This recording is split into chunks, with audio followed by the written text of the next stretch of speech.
Halo Sobat Jikalah Hari, pernah dengar ahli digugat karena keahliannya di persidangan? Ini kisah nyata.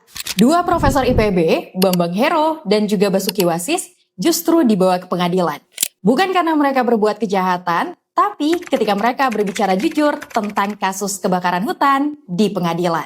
Beberapa waktu lalu, Pengadilan Negeri Cibinong baru saja memutus kasus gugatan PT KLM terhadap Profesor Bambang Hero dan juga Profesor Basuki Wasis, di mana majelis hakim menolak seluruh gugatan PT KLM terhadap kedua ahli.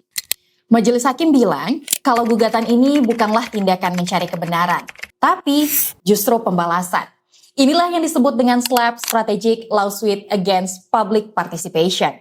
SLAP itu gugatan yang tujuannya membungkam untuk bikin takut siapapun yang bicara demi lingkungan. Bikin ahli, jurnalis, dan aktivis ikut bungkam karena takut diseret ke meja hijau. Tapi hukum selalu punya jawabannya. Berdasarkan pasal 66 Undang-Undang Lingkungan Hidup, setiap orang yang memperjuangkan hak atas lingkungan hidup yang baik dan sehat tidak dapat dihukum secara perdata. Hakim menyatakan gugatan dari perusahaan tidak dapat diterima. Dua ahli dibebaskan dari tuntutan.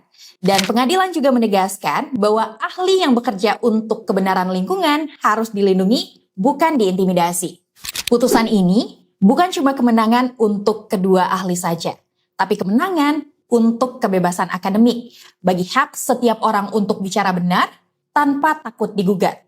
Karena kalau seandainya ilmu pengetahuan dibungkam oleh uang dan kekuasaan, maka kita semua kehilangan masa depan.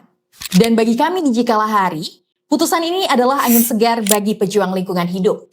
Ini merupakan putusan anti-SLAP pertama di Indonesia yang dijatuhkan melalui mekanisme SELA dengan merujuk pada Peraturan Mahkamah Agung Nomor 1 Tahun 2023. Kami mengapresiasi keberanian dari majelis hakim yang menegakkan hukum dengan berpihak pada kebenaran dan juga akal sehat.